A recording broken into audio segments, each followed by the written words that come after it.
both. All the players who are obviously nominated, like Ibu and stuff like this, and we couldn't be sure. But I think with Hendo it was clear, and with Trent is nice. It's a big tournament. It's every player dreams of these kind of things, and he was very pleased about the news. And so yes, I'm very happy for him. Lots of talent on show in the World Cup. Who do you think will win it? No idea. No idea. I think I could put some pressure on Brazil, but no, I have really no idea. Okay.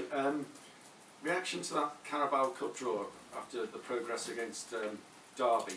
It's not Manchester City. It's a game that takes place just after the World Cup final, just before the Premier League returns. Does that affect the approach to the game, especially when you're playing such a big team, a big club, in a competition where predominantly you've given others an opportunity? Is it going to continue in that vein? I have really no idea. So the thing is that we have a pre-season before that game, so the players who will be involved, definitely involved, hopefully fit enough and stuff like this, have a pre-season. I think that's similar with City. City has definitely more players at the World Cup than we have. So we have to see who is available. That's was, by the way, always the case. Players' availability and these kind of things, and because of intense schedules, it made always sense to. Let me say it like this: if the game now against Derby would have been the only game in 3 weeks, we would have played a different team. So that's clear. It's not about now. It's not just forcing the kids in, and it's a kids competition and stuff like this. But we like it in that way. That's how we can use the competition then to show our prospects. And for this game, I have no idea. We will come back from our training camp. Do we know already when exactly we play? No, it's not. It will be Tuesday, Wednesday, or Thursday even. Oh, great. Yeah, I will make the decision then around the game. Just finally from me, Southampton on Saturday, a new manager installed. It's not always the ideal time to play a club with a new manager with motivated players, etc. I actually thought Ralf Hasenhüttl did an exceptional job there, and but it's all. Everything has its time, maybe stuff like this, but it's if Southampton showed anything, that was for sure attitude. They were a highly motivated team. They was really going for it and these kind of things. So now, yes, with the manager, there might be an extra few percent. That's possible. Don't know. For us, that's not our problem because we always expect a really motivated opponent. But of course, we have no real clue. I think there's now not a lot of time to change a lot of things. But what we saw, we had also in our analyze meeting, we had it was half Southampton, half Luton, and just to see what he's doing. So now we have to show, but because we don't know, we have to focus on ourselves. That's what we do, and that's what we try, and we expect from ourselves. A really good game, like a game you can win, and not because your opponent, or because we have to show up. It's the last game for a long time, and that's why we want to finish on a high. Thanks. Hi. You said that after the Tottenham game that your team had to fight, and that you liked that. Yeah. Was that something that you thought had been missing then earlier in the season? No. It's just because I think we were clear better in the first half, and second half we came under pressure because of the very direct style, and that's why we then have to fight. But it's not the first time. I don't know exactly, but 1 or 2 years ago when we won a lot of games, they were not all games like easy going, like 4-0 up early and then try to manage the game and to play the time down. No, that's just all because everybody saw that Tottenham had good moments in the second half, forced that with a lot of crosses, long balls, but that's why I said it. No, it didn't lack before. We had problems. I'm not sure I saw you before, but we spoke about that pretty much all the time here, our problems. But step by step we try to sort them, and then from there we can go. How pleased are you with the link-up play between Robertson and Nunez? They really seem to understand each other. Robbo is obviously used. He played now for a long time with Sadio Mane on that wing. Then Luis covered that space pretty much. That's different, very different. And now Darwin is different as well. It's in this game it was together with Thiago and Robbo and Darwin. So yes, we know that Darwin can be a real threat offensively.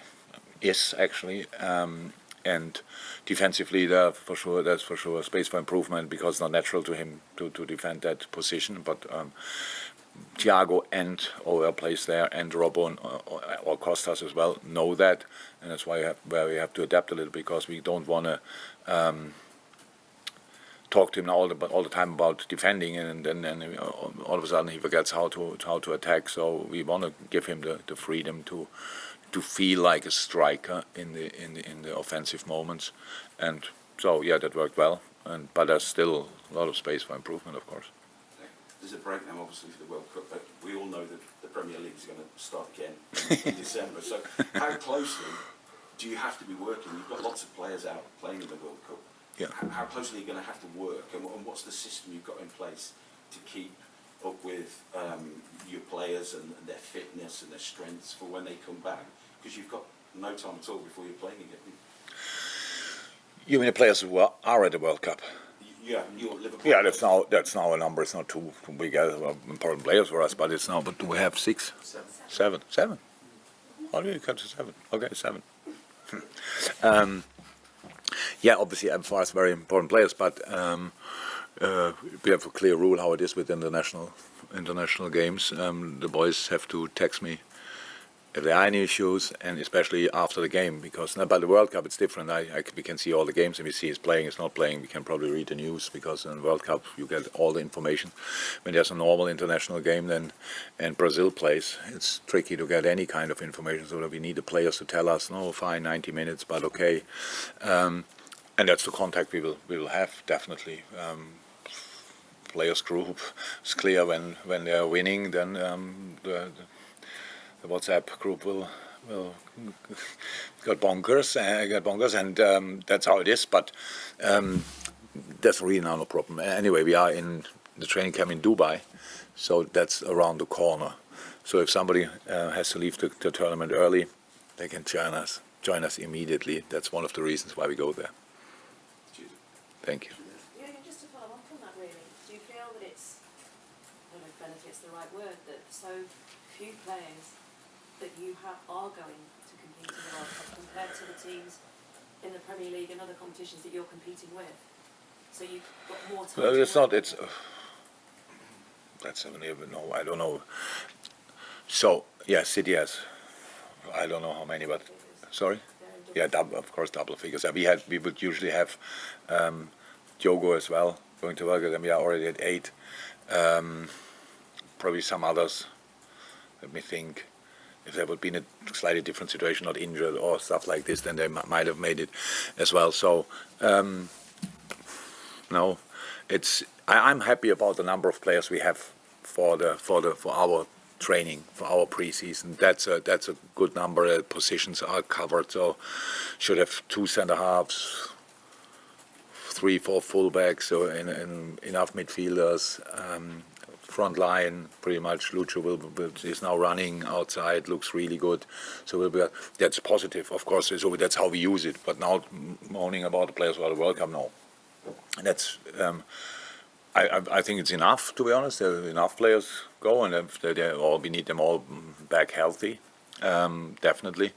But because then it's a really long season to come with a lot of games, and it starts early, but from that moment on, there's no rest again. So that's the problem. Obviously, when you go now, it's now between the last match day and the first match day, I think it's around about 6 weeks. So, okay, with Carabao Cup, maybe only 5.5 weeks, but. If you only play 3 games now and go out after group stage, then it's obviously there's no real problem, and you have still time to train and afterwards rest a little bit and these kind of things. If you go through to the final or to the semis, at least, because we play for the 3rd place as well, yeah, then it's really long. There's a lot of games then in that period, but it will not happen for everybody. Somebody has to get out of the tournament in the end, at least as far as I'm concerned, and. that's the situation. No, it's for all players difficult who are playing there. But how I said, going out after group stage then it's a normal. Then you have 3 games in 10, 12 days, something like that, and the rest you can rest and prepare. That would be okay for the guys who are really successful. It's very intense. But I don't know, does Southampton have a player who is going to the World Cup? Yes? Oh, the German one, yeah. Of course, sorry. Yeah, but so now that's the situation. I have plenty of Premier League clubs who are not that. Don't know exactly about Aston Villa, who is our first opponent after. So they have a real break, new manager, and a real preseason, and probably nearly all the players together.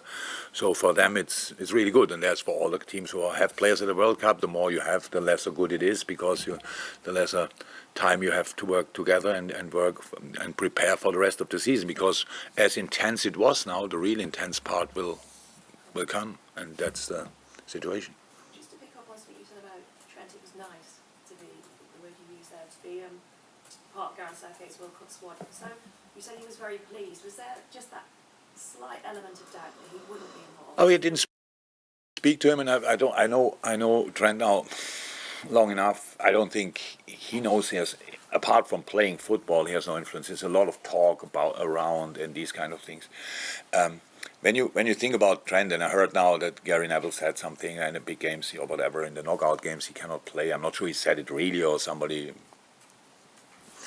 just wrote it down and changed the words a little bit. I have no clue. But Trent Alexander-Arnold is now 24, I think. He won quite a few finals. That's a very important game where you have to defend. We played finals against Chelsea last year, for example. Both finals were incredibly intense, and top-class players, world-class players, in moments better than players they face at the World Cup, definitely. Like in the finals we played with Tottenham, Real Madrid, all the others, these kind of things. And he always was there, and always defended well. I don't know exactly why we have this discussion, but it's fine. So when you have the choice between 4 or 5, now it's not that many anymore, and Walker is kind of fit. That means, and Reece James obviously is not available. So these kind of things. But I think Gareth is very happy that he has Trent as well. So and Trent took it. He's very calm and these kind of things. So he plays the football he plays, tries to improve, tries to develop. But I think he would have been disappointed if he had not been there, and I'm not sure if he was in doubt or whatever. But with all the discussions, at least the discussions I followed, if everybody would have been available, then it's not unlikely that, or at least it could have happened, that you don't take 4 fullbacks to a World Cup. I think makes sense. 4 right fullbacks, by the way. Some of them can play left as well. So it's all good. And I saw his face, and I realized he's really happy about it. Welcome. Jurgen, nice reward for Ibrahima Konate to get a place in the French squad for the World Cup. Yeah. He was fabulous against Tottenham. I know he's had his injury problems, but he's got that sort of controlled aggression, anticipation. He appears to be getting better at reading what's going to happen. How would you assess his progress since he came to the club? Yeah, good, very good, of course, but he was really good before. So not that we can say that he learned everything here. That's not true. He was an outstanding player in Germany in the Bundesliga. So, so other players were a bit unlucky with the World Cup. He was not lucky with it because he came back in time. It's not his first part, not his season so far, obviously, because he was long-term out. Directly after preseason, bam, out for a long time, and then again out, stuff like this. So that's not perfect, but for him it worked really well, and he deserves it, definitely. France obviously has an incredible amount of not only centre halves but centre halves as well, all over, playing top clubs all over the world, and make the cut there is a big one. And he's still a very young man, so he was very pleased as well. So he was very. I think he needed something to get a smile out of his face. So he's really happy about it, and it's a big achievement, definitely. Quirine Kelleher had his name in lights. He will not be at the World Cup, right? Maybe next time around. Yeah. But obviously, the penalty shootout aspect is something that grabs the headlines. But more than that, he's he's a fabulous goalkeeper. He is. And do you fear at any time in the not too distant future a knock on the door, and for him, you know, for his career to progress properly, he needs to be playing first team football, you think? First and foremost, with all the things he did so far, he became the goalie he is now. So it's now not that we would think he would be even better or whatever. Queef is an outstanding goalie. Is our goalie. That's absolutely great. Club like us, with all the games we have, needs a goalie of his quality, definitely. But if we have something to talk about, then I think it would make sense that we speak in between. It's clear that he has the ambition to be the number one, all these kind of things, but everything must be right. And being the number one in the wrong club, and all of a sudden you look not like you're not that good a goalie. So he needs our style suits him very well, because really calm on the ball as well. You can involve in build-up play. So he's like the blonde version of Ali. And he can learn from, I have to say it because it's true, from an incredible, dedicated goalkeeper coaching staff. These boys, they are special coaches. They are. And I really like how they work, because there's not only Queef, we have Marcello as well, we have Harvey as well. Of course, Adrian is there, who always delivered when was needed. Perfect professional. So many role models. And then Ali, who combines pretty much everything. This department is really exciting with what's coming up and stuff like this. So, and Queef. We don't hold back praise or whatever. It's not that we say, oh, it's not that good. No, he is really good. He's really, really good. And we are really happy to have him. But again, he started with the pre-season, since when he's in training? Since 4 weeks? 3 weeks? Before that, he was not available. So, yeah. Has to stay fit, definitely, and then the future is bright, and we all hope it's here. In this unprecedented season, when we've got a World Cup starting a week after the Premier League, after a Premier League match, I'm just wondering how difficult it might be for those players who are going for into the final game before they go. So we are professionals, and the boys play the game like they play the game. So that's like you always play the game. So with full focus. So everything can happen in a football game. That's how it is. But if you go to the World Cup and you think, we made it, and you have a deep breath, and then you get injured in the first game, I'm not sure which is the bigger disappointment. So they have to perform on highest level. You have to focus on the things you do in the moment, and you cannot think about the next possible thing, whatever. And now obviously, because we changed a lot during the week, we had yesterday already a session. Everybody looked like really buzzing, going for it. And we know this is incredibly important. This is our World Cup, if you want, the Southampton game. That's how it is. We had obviously a tricky first part of the season. Definitely, we spoke enough about it, and we all saw it. But if we can win this game, it would make 22, and it gives us kind of a distance where we can see light at the end of the tunnel, and that's exactly the mindset all the boys have as well. So I think we don't make a big fuss of it. It's now that I ask every day, how are you, and do you think about the World Cup? We don't talk about the World Cup. This is the situation, and the boys who got nominated, great, and if some others weren't got nominated, that's not cool.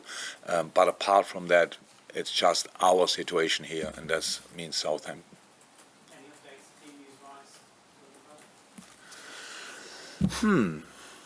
How cool. So nobody's out from the players we had available for midweek or for the last game, I would say. Millie is back in training today. Naby is out and running. Lucho is back on the pitch and running. Who else could? No, but from the... Oh, Joel trained. Trained with us, yeah, right. Joel was in... Yeah, 3/4 of the... pretty much the whole session, but in the last bit he didn't do. But he's now obviously available as well. Would be available, but it's only trained once with the team. Can I talk about Harvey? He's played more games this season than any other player. performance off the bench in the week was sort of that of a senior player. Do you think he's gone past that point now where he's a young talent and now he's become established? He doesn't have to. He doesn't have to. It's not. It's yes, but that we trust him. I think it's obvious that he, in the group, he's like all the other boys. It's like that's really nice to see. But it's really with, Fabio especially, but with all the other kids around, Stefan and Bobby, Calvin. We have obviously a lot of young players, and he's now standing in front of them and hold speeches and tell them how was my house about the big games he played or whatever. No, he doesn't have to. He just he has to be mature on the pitch, to be honest, and all the rest is biological, will happen step by step. It's all fine. It was that he took then, actually, you know that we obviously have the company working together with the penalties, stuff like this, and it was the clear proposal that he will have the fifth one. So it's a sign as well. He's an incredible player and incredible talent, and the direction is the right one. Let me say like this. Last one for James before the embargo. Jurgen, just in terms of the ownership, you said the other night, while this process is ongoing, we need to keep planning. But from your understanding, would there be any impact in the meantime while this process is going on in terms of investment in the squad, or is it business as usual in terms of money being available? No, but it's not about money or whatever. You have to you plan. So it's definitely going on. So clear. And let me say it like this: I'm very positive about the whole thing, because either way it will be fine. And I really have a really close relationship to our owner. So means I always knew what we can do, what we can't do, all these kind of things. It was not when we were discussing. It's not that we always that I ask for something, they say no, and then I stop asking. So it's just before we speak to you, there are plenty of discussions. So now we have to see what we do. It's nothing decided or whatever. What we will do in the winter, or yes or no, these kind of things. We really have to see. We have time until then, obviously, but we follow the market all the time, every day. There's no player in the world who scores a goal and we don't know it.